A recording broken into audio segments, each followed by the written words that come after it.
جن لوگوں نے جمعیت علماء ہند کی دعوت پر اپنے احباب کو جمع کیا اور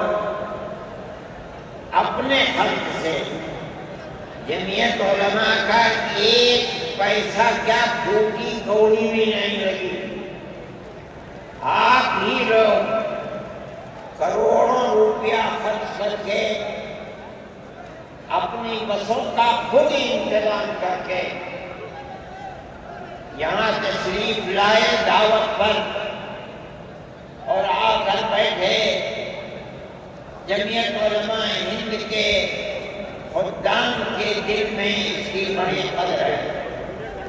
اللہ آپ حضرات کو اس کا بہتر بدلہ عطا فرمائے۔ میرے محترم بزرگوں، آج ہی کا مسئلہ یہ نہیں ہے۔ جمعیت علماء ہند کی ایک تاریخ ہے اور ایسی تاریخ ہے اپنے اس ملک کے لیے جو کسی دوسری ہندو مسلم پارٹی کے پاس نہیں ہے۔ علماء نے اس ملک کی آزادی کے لیے اگر آپ ان کی تاریخ کو پڑھیں گے تو آپ کو اندازہ ہوگا کہ ان کی اس ملک کی آزادی کے لیے قربانیاں 150 سالہ قربانیاں ہیں۔ کوئی اس ملک کے اندر ہندو مسلم ایسی پارٹیاں نہیں ہے جس کی تاریخ ایسی قربانیوں کی تاریخ ہو۔ حضرت شاہ عبدالعزیز صاحب محدث دہلوی نے 1803 میں آواز بلند کی تھی کہ ہمارا ملک غلام ہو گیا، اس غلام ملک کو آزاد کرانا اس ملک میں بسنے والے ہر مسلمان اور ہر شخص کا فرض ہے۔ کوئی مائی کا راج نہیں تھا جو انگریز کی طاقت کے سامنے آزادی ملک کا نعرہ بلند کر سکتا۔ ایک مسلمان عالم دین نے اسی دلی کے اندر اس نعرے کو بلند کیا، اس کی جائیداد قرض کر دی گئی، اس کے مدرسے کو دفن کر دیا گیا، اس کو دلی بدل کر دیا گیا۔ دیکھیں، یہ مسلمان ایسے نہیں تھے جو کسی ملک کے پیسے یا اس کی ثروت اور اس کی طاقت کے سامنے سر جھکا دیں گے۔ جو انہوں نے اپنا موقف اختیار کیا تھا پتھر کی چٹان کی طرح، اسی طرح اس موقف پہ ہو کر کھڑے رہے۔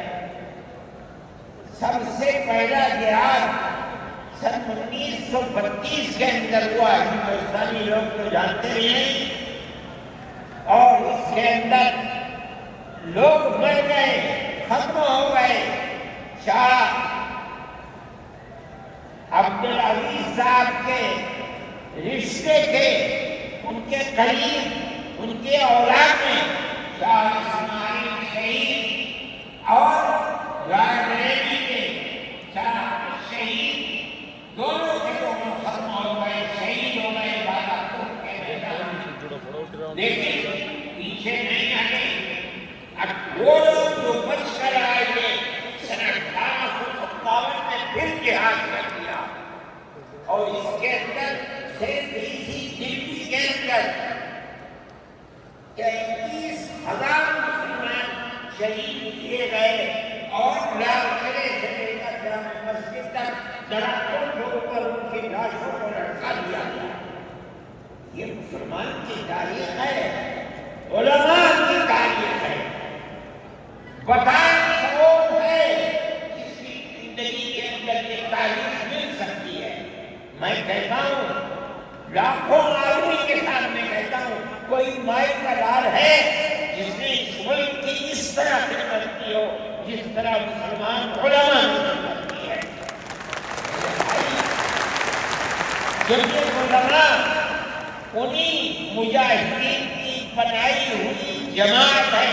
ہم تو ان کے جوتے سیدھے کرنے والے ہیں. ہمارا کیا کام ہے؟ ایک ہی کام ہے کہ انہوں نے جو جمعیت کی بنیاد کے اندر ہندو مسلم اتحاد اور ملک کے ہر بسنے والے کو ایک پیغام دیا تھا پیار محبت کا، ہم اسی پیغام کو لیے بیٹھے ہوئے ہیں. ہمارا کام صرف اتنا ہے، دنیا توڑنا چاہتی ہے، حکومتیں برباد کرنا چاہتی ہیں، فرقہ پرست ذہنیت آگ لگانا چاہتی ہے، یہ نعرہ دینا چاہتی ہے کہ ہندو الگ، سکھ الگ، مسلمان الگ. ہم کہتے ہیں نہیں، ہندو مسلم سکھ عیسائی بھائی بھائی. یہ ہمارا پیغام نہیں ہے، ان بزرگوں کا پیغام ہے جنہوں نے پھانسیوں کے تختوں کو چوما، اپنے اس ملک کے لیے چوما ہے، اس کی آزادی کے لیے چوما ہے. اس ملک کے اندر یگانگت اتحاد جس کو آج آگ لگایا جا رہا ہے، ہمارے بزرگوں نے اسی اتحاد کے لیے اپنی قیمتی جانوں کو قربان کیا ہے. اور ان کا مقصد یہ تھا کہ ملک آزاد ہو جائے، حکومت ایسی بننی چاہیے جو حکومت سیکولر حکومت ہو، کسی کا حق نہ جائے. کانگریس اس لیے نہیں بنی تھی، یہ 1803 کی آواز ہے کہ ملک غلام ہو گیا، جہاد کرنا پڑتا ہے. کانگریس کا تو وجود بھی نہیں تھا. کانگریس کو 28 دسمبر 1985 کو بنی ہے اور اس کا پہلا اجلاس بمبئی کے اندر ہوا ہے. آپ لوگ سمجھیں اس کو، کانگریس ملک کو آزاد کرانے کے لیے نہیں بنی تھی. کانگریس کی تجویز موجود ہے تو کہتے ہیں کہ ہندو مسلم ملک کے بسنے والوں کی اس جنگ و جدال سے دو جہاد 32 کا 1857 کا اس جہاد کے نتیجے میں جو برطانیہ کی حکومت اور ہندوستان کی حکومت میں دوری پیدا ہو گئی ہے، کانگریس کا مقصد تھا کہ اس دوری کو ختم کر دیا جائے، ملک کو اپنے گردن سے زنجیر غلامی کی نکال کر توڑ دیا جائے. کانگریس کا مقصد نہیں تھا. میں آپ سے کہتا ہوں یہ بات ہے اور کانگریس کی تجویز میں موجود ہے، کوئی اس کی تجویز نہیں کر سکتا. کسی نے حضرت گنگوہی رحمۃ اللہ علیہ سے پوچھا کہ ایک جماعت بنی ہے جو ہندوؤں نے بنائی ہے انگریز کے ساتھ مل کر، کیا مسلمان اس جماعت میں شریک ہو سکتا ہے؟ حضرت نے فتویٰ دیا اور یہ کہا کہ جس طرح اپنے کاروبار میں ہندو مسلمان شریک ہو سکتا ہے، اسی طرح اس پارٹی کے اندر بھی ہندو مسلمان شریک ہو سکتا ہے، بشرطے کہ دین کو کوئی نقصان نہ پہنچے. اس فتوے کا نام ہے نصرت الابرار، جو پرانی مکتبے ہیں لائبریریاں، یہ آج بھی وہاں موجود ہے. یہ صرف فتویٰ نہیں ہے، یہ اس لیے ہے کہ یہ اشارہ ہے کہ مسلمانوں کو کانگریس کے ساتھ شریک ہونا چاہیے اور کانگریس کے اس نظریے کو بدلنا چاہیے. کانگریس کے اندر مستقل غلامی کی زنجیر کو توڑنے کے لیے اور انگریز کے ساتھ جہاد کرنے کے لیے تیار کرنا چاہیے. مسلمان اس کے اندر شریک ہوئے، کانگریس کے اس نظریے کو بدل دیا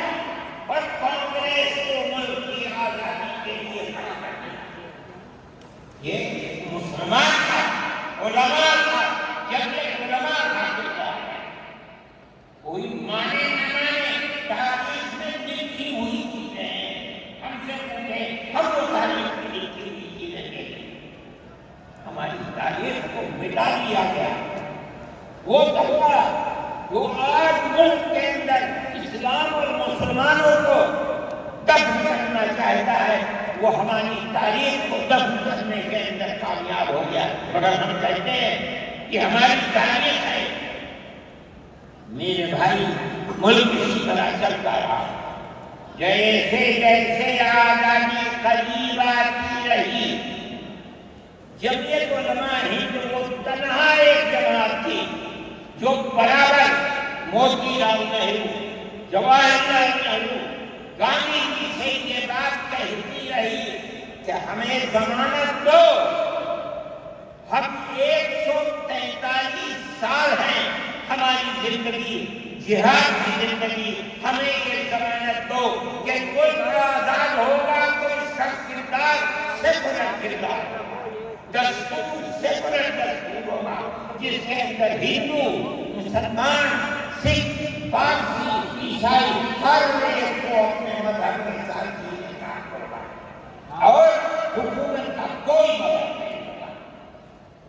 ہمارے پاس تنظیمیں موجود ہیں، برابر ہمیں مفتی کفایت اللہ صاحب نے جمعیت علماء کے اس وقت صدر نے نام لے کر ان کے پاس موتی لال نہرو، گاندھی جی، یہ لوگ اپنی ورکی کمیٹیوں کی تجاویز بھیجتے ہیں مفتی صاحب کا۔ مفتی صاحب، یہ ہے کہ ہمارا ملک جب آزاد ہوگا ہم گارنٹی دیتے ہیں کہ ملک سیکولر ملک ہوگا۔ اس کا کیا مطلب ہے؟ ہمارا کردار، ہمارا مذہب، ہمارا وقت ہر چیز آزاد رہے گا۔ مسلمان کس طرح رہے گا، اپنی زندگی گزارے گا، اپنے مذہب کو سینے سے لگا کر زندگی گزارے گا۔ میں یہ بات سے بھائی نہیں کہہ رہا ہوں، آپ غور سے اس تحریر کا ایک ایک لفظ سنیں۔ ہری پور ضلع سورت کا اجلاس عام جو 19، 20، 21 فروری 1938 میں 47 میں ملک آزاد ہوا، یہ اجلاس 1938 اس سے بھی 9 سال پہلے، یعنی آج کے مقابلے میں 80 سال پہلے یہ اجلاس ہوا۔ اس کے اندر تجویز دے دیا ورکنگ کمیٹی نے 1937 میں اپنی کلکتے کی میٹنگ میں اقلیتوں کے حقوق پر جو تجویز پاس کی تھی اسے یہ کانگریس منظور کرتی ہے، اس وقت کی بات ہے، اور نئے سرے سے اعلان کرتی ہے کہ ہندوستان کی اقلیتوں کے تمدنی، مذہبی اور لسانی حقوق کی حفاظت کرنا کانگریس کا پہلا فرض اور بنیادی پالیسی ہے، تاکہ حکومت کی کسی بھی ایسی اسکیم میں جس میں کانگریس شریک ہو، اقلیتوں کو ترقی اور نشو و نما کا زیادہ سے زیادہ موقع مل سکے۔ آپ کی بات پر غور کیجیے، اور وہ قوم کی سیاسی، اقتصادی اور کلچرل زندگی میں پورا حصہ لے سکے۔ اس کے بعد اس بنیاد پر مسلمانوں کو مطمئن رہنا چاہیے کہ آزاد ہندوستان کی حکومت میں ان کا مذہبی فرائض، اذان، نماز، جمعہ، عید، روزہ، حج، زکوٰۃ، مذہبی تبلیغ، مساجد، مقابر، قربانی، مذہبی جلوس، مذہبی جلسے وغیرہ جملہ مذہبی رسوم اور مذہبی ادارے محفوظ ہوں گے، اور اسی طرح ان کی تہذیب و تمدن، ان کے تعلیمی ادارے، خانقاہیں، امام باڑے، عیدگاہیں، تقیے، کربلائیں، آثار قدیمہ، اوقاف وغیرہ سب محفوظ ہوں گے، اور اسی طرح ان کی زبان، ان کی شاعری، رسم الخط وغیرہ سب کے سب آزاد اور محفوظ ہوں گے، کسی پر کوئی رکاوٹ اور قید نہ ہو۔ میں آپ سے کہہ رہا ہوں، آپ دیکھیے یو پی کانگریس کا شائع کردہ election code National Herald Press Lucknow 1946 کے اندر شاید 10 فروری میں نے نقل کیا ہے، وہ مٹا ہوا تھا، اس کے اندر یہ بلیٹن شائع ہوا۔ میں کہتا ہوں کہ ہندوستان کی جمعیت علماء کے بار بار خطوطے لگانے کا وعدہ کرو کہ ملک سے پلٹ وہ وعدہ کرو۔ میں آج آپ سے پوچھتا ہوں کہ اس میں سب سے پہلی چیز ہے کہ مسلمانوں کا مذہب اور مذہبی فرائض محفوظ رہیں۔ آج میں پوچھتا ہوں، ملک کی آزادی کو 70-80 سال ہو رہے ہیں، بتائیے کیا محفوظ ہے؟ آپ مذہب محفوظ ہے مسلمانوں کا؟ کیا آپ نے مسلمان مذہب کا مسئلہ قرآن و حدیث سے ثابت ہے؟ آپ جو کر سکتے تھے آپ نے نکاح اور طلاق کے اندر کر دیا۔ آپ کی حکومت اتراکھنڈ میں آپ یکساں کو یعنی کوئی تعلق مسلمان کا مذہب سے نہیں ہوگا۔ گورنمنٹ جو قائم کرے گی اس سے اوپر مسلمان کرنا ہوگا۔ کہاں کر سکتے ہیں؟ کیا مسلمان اس پر اطمینان کر سکتا ہے؟ آپ کی زندگی اور آپ کی حکومت کا بنیادی ناپاک پتھر یہ ہے کہ مسلمان کو اپنے مذہب سے آپ دور کر دیں۔ کیا آپ اسے قبول کریں گے؟ یہ آپ کی حکومت کا یہ مسئلہ ہے۔ مذہبی فرائض کہاں سے آپ زندہ رہتے ہیں؟ آج آپ نے مسئلہ بنایا ہے کہ اتراکھنڈ کی ریاست اور شہروں کے اندر مسلمان لوگ 50 سال سے آباد نہیں ہے۔ یہ آپ کا کردار ہے، یہ تصویر ہے اور ناپاک تصویر ہے۔ اس تصویر کو آپ پیش کر رہے ہیں، یہ تصویر سیکولر دستور کی تصویر نہیں ہے۔ ہمارا آج کا یہ کنونشن سیکولر دستور کی حفاظت کے لیے کہاں ہے؟ کیا کر رہے ہیں؟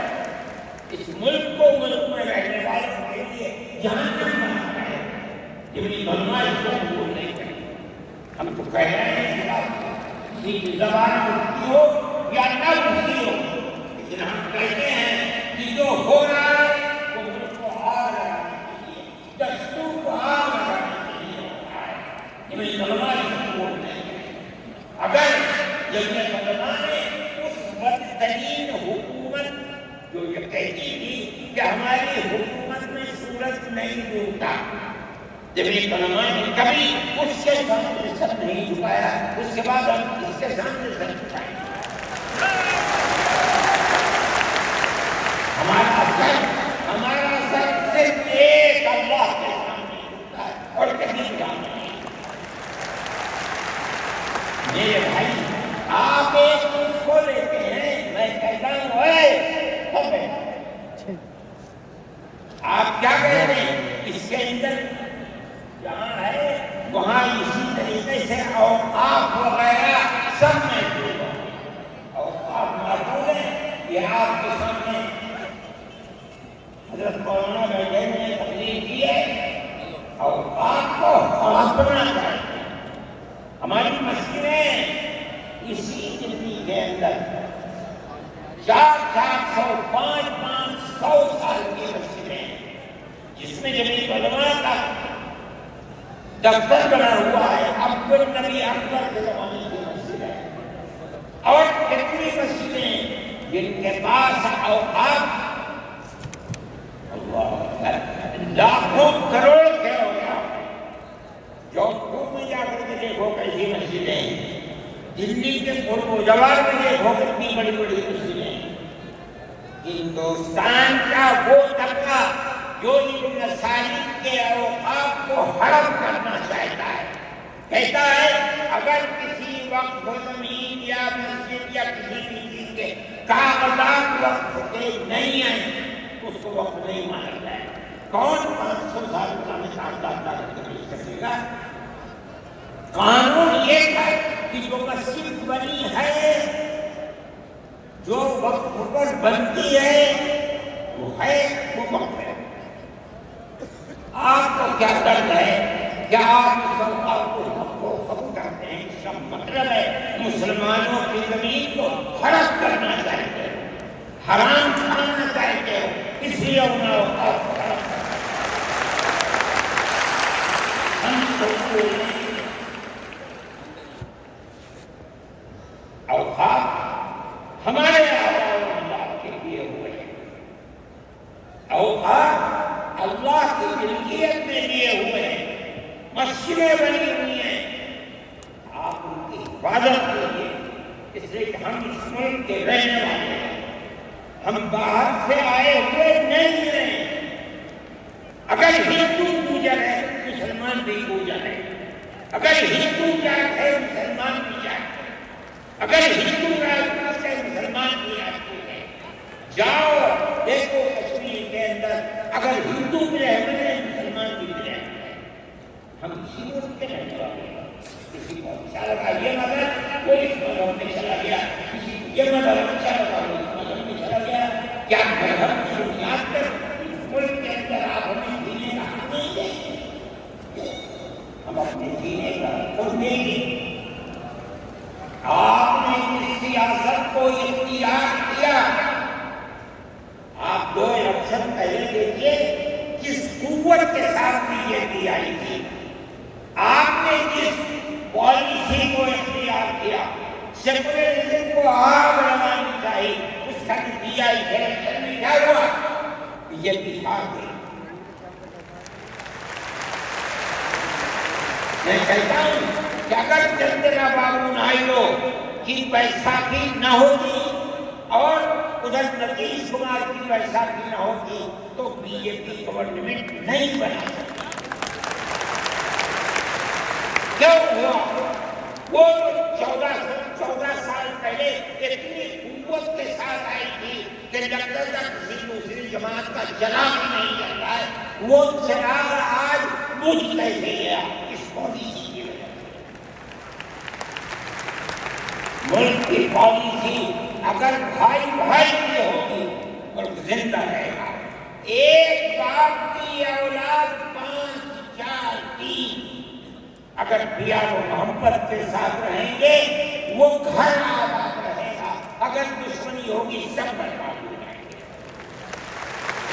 ہماری پالیسی ہے کہ ہندو مسلمان سکھ عیسائی سب ایک دوسرے کے ساتھ بھائی بھائی۔ ہم اسی طرح کرتے ہیں، جبھی فرمائے یہی کردار ہے، جبھی فرمائے آج بھی میں نے ابھی چند مہینے ہوئے میوات کے اندر لوگ لوٹ گئے، پس گئے، ان کو جمع کیا، ہم نے ان سب کو 1 لاکھ یا 2 لاکھ روپئے دیے جا سکتے، مسلمان بھی تھے ہندو بھی تھے، ہم نے ان کو دیا، وہ خوش ہو گئے۔ ہم ہر سال تقریباً 1.5 کروڑ روپئے دیتے ہیں بچوں کو جو پڑھنے والے ہوتے ہیں، جو غریب ہوتے ہیں، اونچی تعلیم کے لیے۔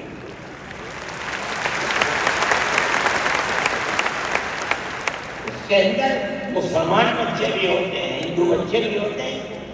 جمعیت علماء ہر ایک کی مدد کرتی ہے، پڑھیں ملک کے لیے کام کریں۔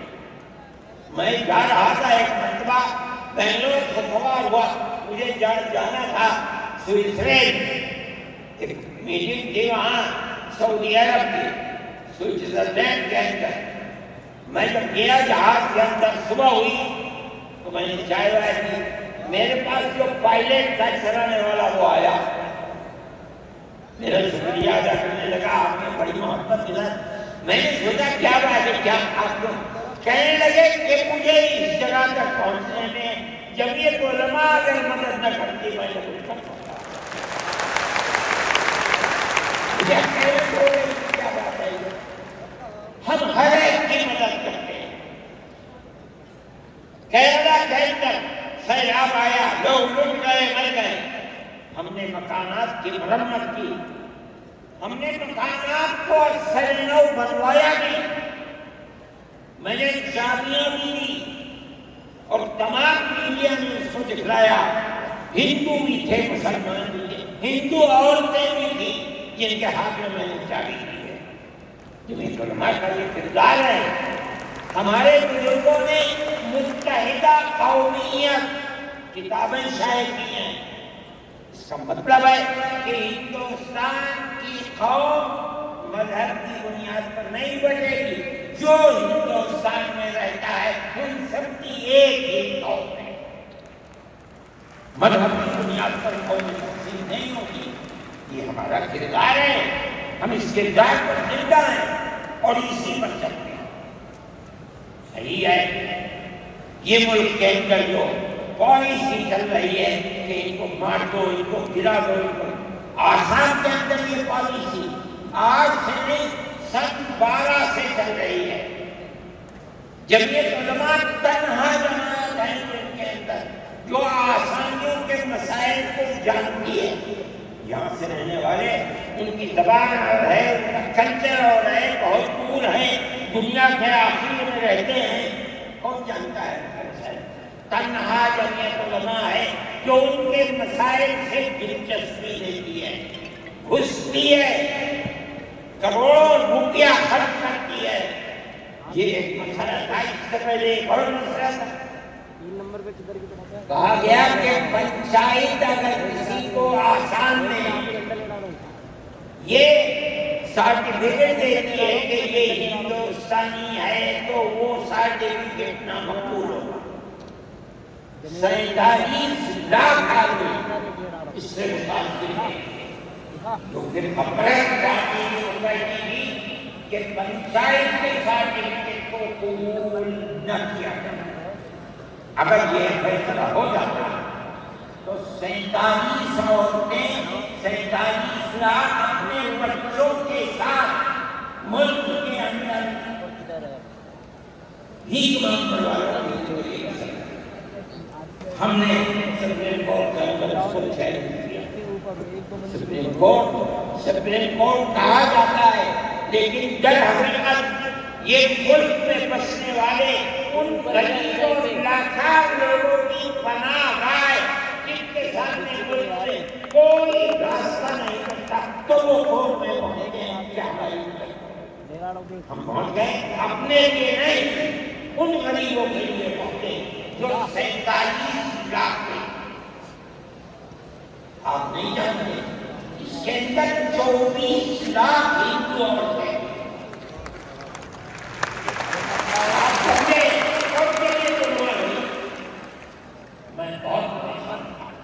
کہ کرنے والا کوئی مدد کرنے والا نہیں ہے. میں اللہ کا فضل کرتا ہوں کہ جو ووٹ اور ولی کا آسانی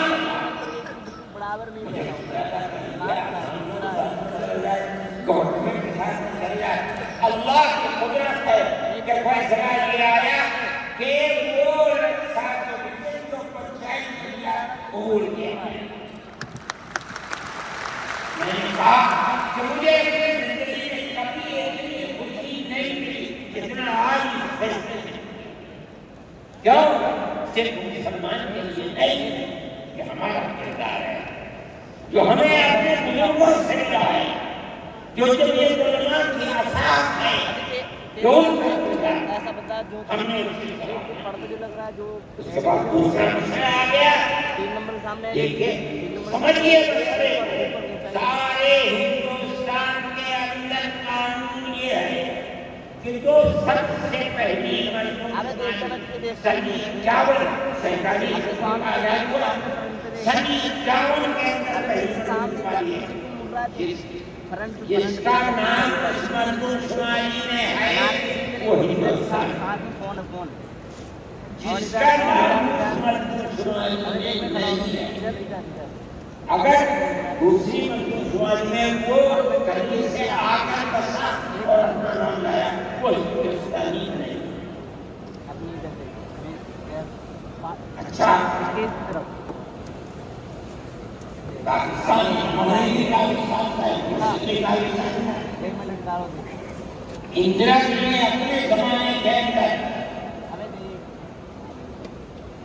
تمام جھگڑوں کو ختم کرنے کے لیے مغربی پاکستان کو الگ، مشرقی پاکستان کو الگ کیا۔ جب ہوئی مشرقی پاکستان بن گیا، اس وقت بہت بڑی بمباری ہوئی دونوں ملکوں کے اندر، ادھر گھرو ادھر، ادھر گھرو ادھر، سب لوگ بیٹھے، راجو بیٹھے، بی جے پی بیٹھی، جو وہاں کی پارٹیاں کی صوبائی وہ بیٹھی، اور سب نے بیٹھ کر طے کیا